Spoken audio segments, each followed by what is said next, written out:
Hello everyone. Welcome. It is Tuesday, June 29th, 2021. As we wind down the month of June, I am still in Seattle, actually getting ready to take off and leave today to head east. Be the first time that my West Coast tour has taken an east turn as I start to aim back towards Atlanta, which I'm planning to be back there Labor Day weekend. And it's a wonderful morning. Yesterday actually was the hottest day ever in the city of Seattle. I think it was, 108, 109. I know the heat index was like 116, 117 up here in Arlington, where it was a little bit cooler up here. But staying near the airport here in Arlington, and got to see the smaller planes take off and land, and that's always fun. And it's just a beautiful, cool day today. Did a 4-mile walk around the airport, and it's nice not having it hot and being down. In fact, today is supposed to be, I think, a high of maybe 85, so it will be like 20 degrees cooler than it was yesterday. Planning to go visit Pike's Place Fish Market and eat some fish for lunch there in Seattle. So looking forward to another wonderful day in the state of Washington. And my tour, 2021 tour, continues. I'm actually going to take off the next couple of days, take some vacation time, go see some national parks, visit Glacier National Park, visit Yellowstone, the Grand Tetons, Jackson Hole, Wyoming. I always love coming to those areas because there's a lot of peace, a lot of cool animals to look at. In fact, today I saw a lot of bunny rabbits today. And it's interesting, the rabbits had this, brownish color to them, and they blended in. You really couldn't see them until you came up upon them, and then they would run, and at that point you could discern and see them. But otherwise, they could blend in, and that helped to camouflage them, of course, from eagles. There's lots of eagles that are around here. There's lots of eagles in Coeur d'Alene, Idaho, which I'm planning to visit tomorrow. I love Coeur d'Alene. I love the lake. I love the huckleberry ice cream that they have there. They also have a nice hotel there that has an all-you-can-eat brunch that's wonderful. So looking forward to that. So anyway, I'm going to reconvene my tour July the 9th and 10th in Billings, Montana at the Everlasting Covenant Congregation. Pastor Steve Heimbishner. I've been there a couple times before. They're a Messianic congregation, so I love that they understand, the Old Testament, the various Jewish customs and so forth, and why the Lord, oftentimes Jesus did what he did, and the meaning of it behind it. I always enjoy learning that, because those are things that the Christian churches don't understand, they don't teach. So anyway, looking forward to coming there. Again, Billings, Montana, July 9th and 10th, and then heading to Denver, to the Denver Marriott West in Golden, Colorado, July the 17th, a Saturday night. July the 24th in Omaha, Nebraska at the Empowered Family Church, first time I've ever been there. July 31st, Fort Atkinson, Iowa in One Accord. August 1st, Decorah, Iowa, Christian Life Center, first time I've ever been there. August 7th in Minneapolis, Minnesota at the Minneapolis Marriott West. And then looking to come to Wisconsin, like the weekend of August 13th, 14th, and debating if I'm going to have it at a local place, or if I'm going to have it, or a local ministry place, or if I'm going to have it at a Marriott hotel. So stay tuned on that. August 21st, coming to Chicago. Again, Chicago, we've had more people that have attended the Marriott Breakthrough events in Chicago than anywhere in America. So, and we've done 2 there. So this is my 3rd time there. August the 7th at the 7 p.m. Minneapolis Marriott West. August 21st, Chicago Marriott Naperville is where I'm coming to. And then September 25th, Greenville, South Carolina, Faith Family Church. Then I'm looking to come to Florida, probably around the Tampa area again, north of Tampa, Holiday, and Newport Richey in October. And then November 5th and 6th in Waco, Texas. And I'll let you know, to be determined. Should know by next week where we'll be meeting at in Waco. And then I'll probably schedule to come to Houston, because I've not been there I haven't been there this year yet. So, all right, topic of the day. So this came to me yesterday. I've never talked about this specific topic, but it does need to be discussed. And that is that God holds us accountable for every word that we speak. And a lot of times there are people that speak words, you see it all the time. People that of course aren't believers will speak cuss words and so forth, and trash people and gossip and so forth. But then there's those in the church, and they will speak cuss words and trash people and gossip. They do the same thing, it seems like. Those that are truly healed and truly delivered, well, guess what? They know not to do that. But it's interesting that there are people that call themselves prophets, that can prophesy, that gossip and spread rumors and lies and slander. And there's people that are everyday church attenders and so forth, do the same thing. But the Lord's going to hold everyone accountable for what they say. And if you speak, it's one thing if you say, hey, did you hear whatever? You hear that Mike has got a promotion? Yeah, it's great. God's really blessing him. Well, that's a good thing. But there's oftentimes people that will say, hey, did you hear about this person or that person? And then they'll make things up, and they'll stretch the truth. And oftentimes, if that person has a relationship with someone, I think there's a policeman coming by here. Maybe the Lord wants to really drive this point home. Yep, it's a policeman. So we'll wait and let them go through. And there they go.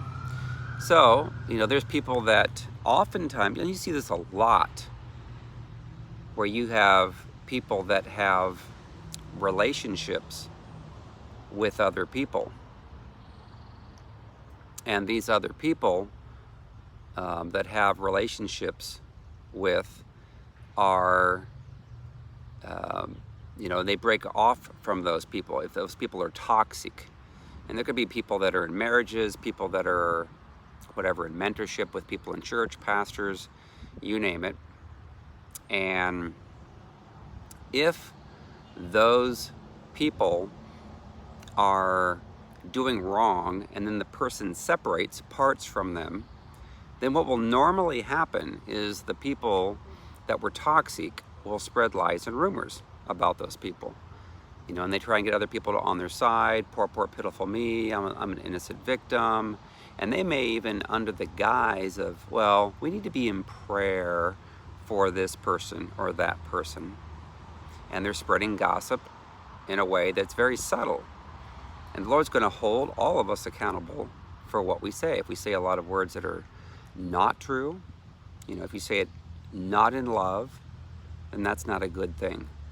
So Matthew 12:33-37 says this: either make the tree good and its fruit good, or else make the tree bad and its fruit bad.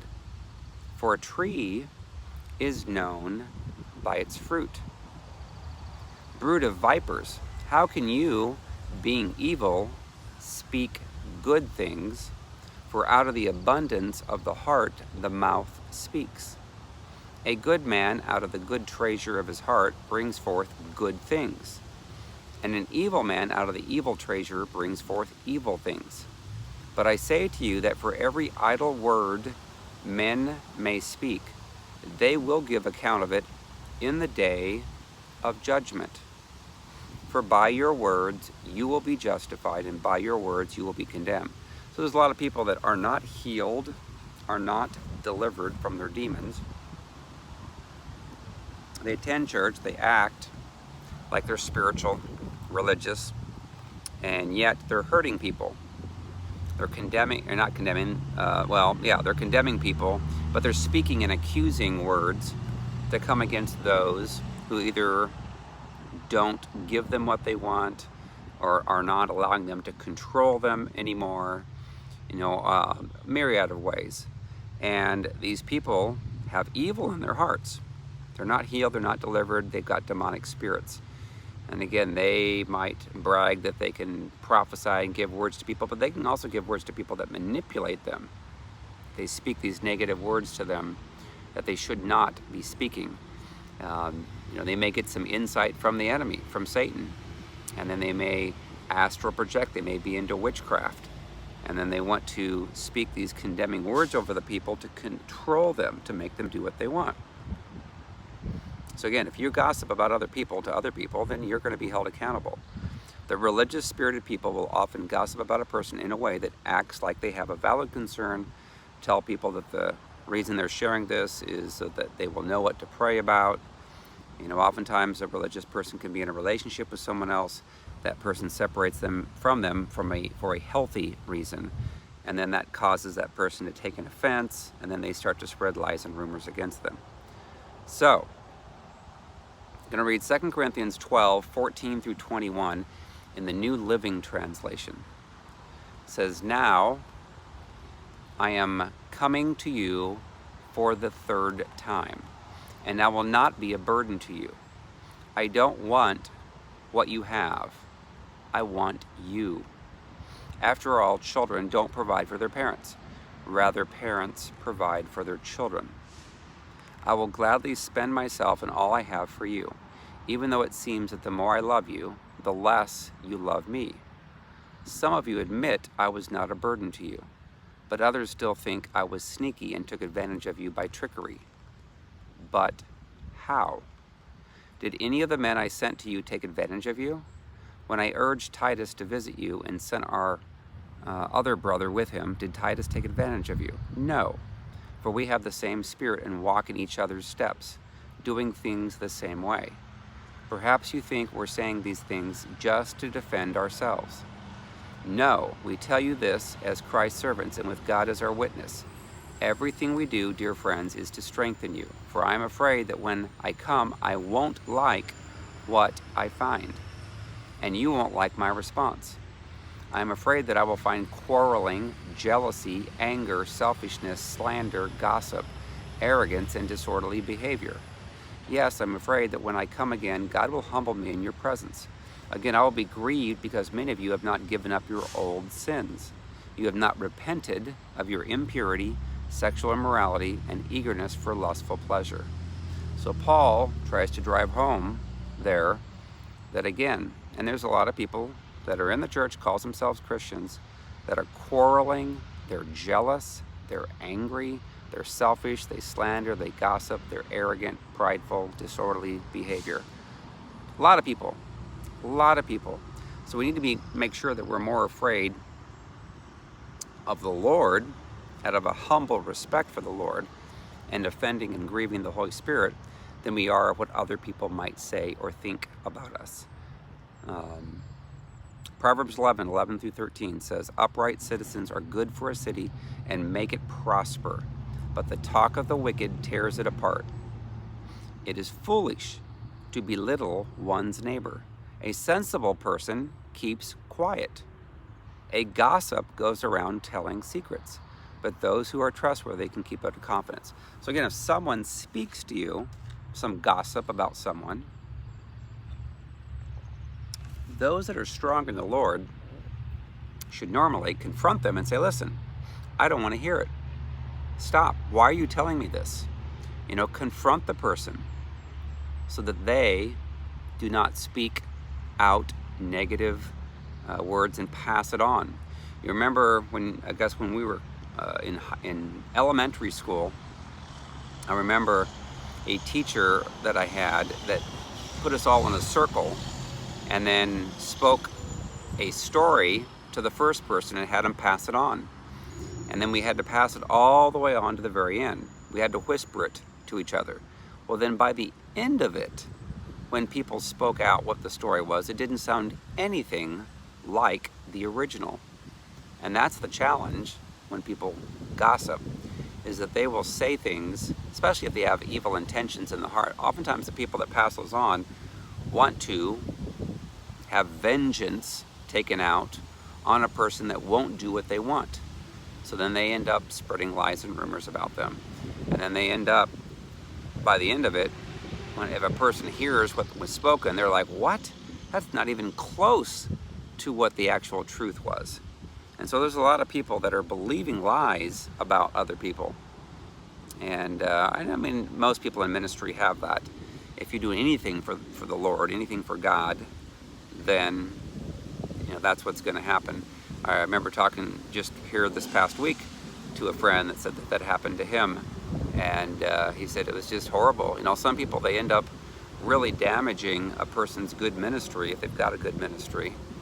And then there's those who are literally doing evil, doing witchcraft to people. And then oftentimes people that know that say nothing about it. They protect it because they don't know what to do. And they think that, well, gee, it's wrong to gossip, so I'll just stay. I know that in my case, the Lord has released me. He said, if you have someone that asks you about a person that you know the truth and you're speaking honest with them, and they're doing things that are witchcraft or you can't trust and so forth, and you can be honest, but you always need to speak in love about it. Do not twist the truth, do not slander and so forth, but you need to be honest. And you need to be careful with that, because you'll see a lot of times people on social media that will post things and you can read into it that they were hurt by someone, oftentimes because that person wouldn't let them control them, and so then they end up coming out against them on social media. And so it's so important that we listen to the Lord, we listen to the Holy Spirit, we do what He says, and again, keep your mouth quiet for the most part, and pray for people. Because again, there are people that do change, and they will change if you speak a word to them in love, and don't spread lies, rumors, because it does say that we're going to be held accountable for every word that we speak. So if we speak harshness, control, manipulation, evil, it's not good. So anyways, alrighty, I will let you guys go, and we'll see you on YouTube. All right, bye-bye.